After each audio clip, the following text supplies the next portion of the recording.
जिला प्रशासन ने हर पंचायत मुख्यालय पर एवं ब्लॉक स्तर पर आइसोलेशन सेंटर बनाने की तैयारी शुरू कर दी है। यहां उन लोगों को रखा जाएगा जो होम आइसोलेशन का उल्लंघन कर रहे हैं, कोरोना संदिग्ध एवं जिनकी रिपोर्ट पॉजिटिव आई है लेकिन उनके लक्षण नहीं है।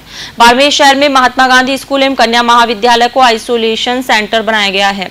जिले की 689 ग्राम पंचायत मुख्यालय के स्कूलों को आइसोलेशन सेंटर बनाए गए हैं। बाड़मेर जिला प्रशासन ने हर पंचायत मुख्यालय पर एवं ब्लॉक स्तर पर आइसोलेशन सेंटर बनाने की कवायद शुरू कर दी है। यहां उन लोगों को रखा जाएगा जो होम आइसोलेशन का उल्लंघन कर रहे हैं, कोरोना संदिग्ध एवं जिनकी रिपोर्ट पॉजिटिव आई है लेकिन उनके लक्षण नहीं है। बाड़मेर शहर में महात्मा गांधी स्कूल कन्या महाविद्यालय को आइसोलेशन सेंटर बनाया गया है। जिले की 689 ग्राम पंचायत मुख्यालय के स्कूलों को आइसोलेशन सेंटर बनाया गया है। राज्य सरकार की ओर से वीसी में दिए गए निर्देशों के बाद जिला प्रशासन ने पंचायत मुख्यालय पर आइसोलेशन सेंटर बनाने की कवायद शुरू कर दी है। जिले के सभी एसडीएम ने अपने अपने क्षेत्र में ब्लॉक स्तरीय एवं पंचायत स्तरीय आइसोलेशन सेंटर बनाने एवं सुविधाएं मुहैया करवाने के निर्देश दिए गए हैं। आइसोलेशन सेंटर के प्रभारी पीईओ को बनाया गया है। इसके अलावा ब्लॉक स्तर पर भी आइसोलेशन सेंटर बनाए गए हैं।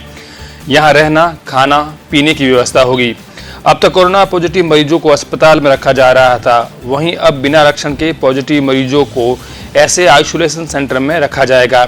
आइसोलेशन सेंटर में रहने, खाने पीने की व्यवस्था करने की जिम्मेदारी ब्लॉक विकास अधिकारी पर रहेगी। हमने जिले में कुल मिलाकर के 26 जो क्वारंटीन सेंटर है वो पहले से ही हमने चिन्हित किए हुए हैं। आप जानते हैं कि जो भी प्रवासी भाई आ रहा है, जिले में अब तक 42,000 प्रवासी भाई आ चुके हैं।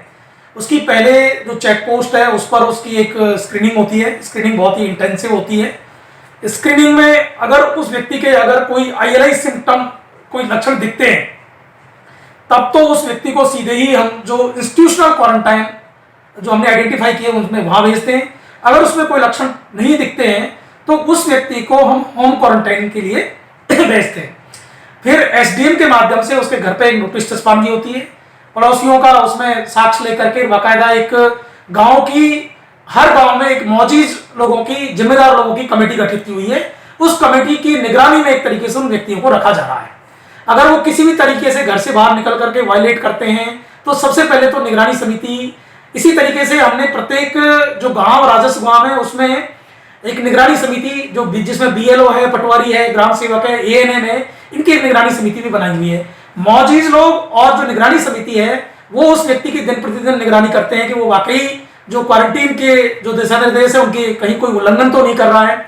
इसके अलावा तकनीक के माध्यम से भी जो क्वारंटीन रखा गया व्यक्ति है उस पर नजर रखी जा रही है। हर व्यक्ति का जैसी चेक पोस्ट पे जब आता है तो हर व्यक्ति का जो मोबाइल नंबर है वो उसमें दर्ज किया जाता है। उसको बेसिकली एक हमारा कोविड क्वारंटीन अलर्ट सिस्टम है, CQAS एक सिस्टम है जिसके माध्यम से तकनीक के जरिए भी उसकी जो लोकेशन है उसको हमेशा ट्रेस किया जाता है। अगर वो व्यक्ति किसी भी तरीके से अपने घर से बाहर 200 मीटर की उस परिधि से बाहर निकलता है तो तुरंत एक अलर्ट उसको भी आएगा और एक प्रशासन को भी आएगा और हम ये चिन्हित कर सकते हैं कि वाकई उस व्यक्ति ने कोई दिशा निर्देश या क्वारंटीन के जो टर्म्स है उनको वायलेट किया है। जिले में अभी तक ऐसे 8 लोगों के विरुद्ध FIR दर्ज हुई है। लगभग 50 लोगों को वार्निंग दी गई है। पहली बार में व्यक्ति को वार्निंग दी जाती है और उसके बाद भी व्यक्ति अगर वायलेट करता है तो फिर उसके खिलाफ FIR दर्ज की जाती है। इसके बाद में इंस्टीट्यूशनल क्वारंटीन में उसको दाखिल किया जाता है। इंस्टीट्यूशनल क्वारंटीन के समय अगर कोई व्यक्ति, उसके लक्षण दिखने पर उसके सैंपलिंग होती है और सैंपलिंग होने के बाद में वो व्यक्ति कोविड केयर सेंटर, जहां पर उसका एक ट्रीटमेंट, जहां पर उसकी एक पर्यवेक्षण, जहां पर उसका इलाज, वो सारा सब कुछ उस व्यक्ति का होता है तो उसको कोविड केयर सेंटर, हमने प्रत्येक जो उपखंड है उस पर कोविड केयर सेंटर चिन्हित कर लिया है। सारी वहां व्यवस्थाएं सुनिश्चित की जा रही है। व्यक्ति के खाना पीना, रहना सहना सारा, जब तक उसकी जो अवधि है ट्रीटमेंट की जो 14 दिन की निर्धारित है तब तक, और दोबारा जब तक वो नेगेटिव नहीं आ जाता है तब तक उस व्यक्ति को वहां एक तरीके से चिकित्सा निगरानी में रखा जाता है। तो इस तरीके से कुल मिलाकर के आज ये सारे जो क्वारंटीन के जो लेकर के जो प्रोटोकॉल है उसके संबंध में विस्तार से आज माननीय विधायकों से चर्चा हुई है।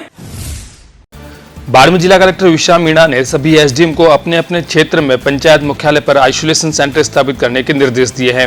जिले के 19 ब्लॉक स्तरीय सेंटर बनाए गए हैं। कोरोना संदिग्धों एवं प्रवासी लोगों को रखने के लिए बाड़मेर ब्लॉक के राजकीय कन्या महाविद्यालय बाड़मेर, महात्मा गांधी राजकीय उच्च माध्यमिक विद्यालय स्टेशन रोड, रामसर ब्लॉक में ITI रामसर, बालोतरा ब्लॉक में MBR राजकीय PG कॉलेज बालोतरा, राजकीय बालिका माध्यमिक विद्यालय पाटोदी, कल्याणपुरा के CSC धर्मशाला, शिव ब्लॉक के ITI शिव, स्वामी विवेकानंद राजकीय मॉडल स्कूल देताणी, सेड़वा ब्लॉक में कस्तूरबा गांधी आवासीय छात्रावास साता, चौटन ब्लॉक में कस्तूरबा गांधी आवासीय छात्रावास मां शारदे चौटन, सिवाना ब्लॉक में राजकीय अंबेडकर छात्रावास सिवाना, कस्तूरबा गांधी बालिका छात्रावास माल्युका बेरा महिलावास, कस्तूरबा गांधी आवासीय विद्यालय महिलावास, राजकीय समाज कल्याण छात्रावास समदड़ी, गुड़ामानई ब्लॉक के CSC धर्मशाला, धोरीमीना ब्लॉक में राजकीय बालिका उच्च माध्यमिक विद्यालय धोरीमीना,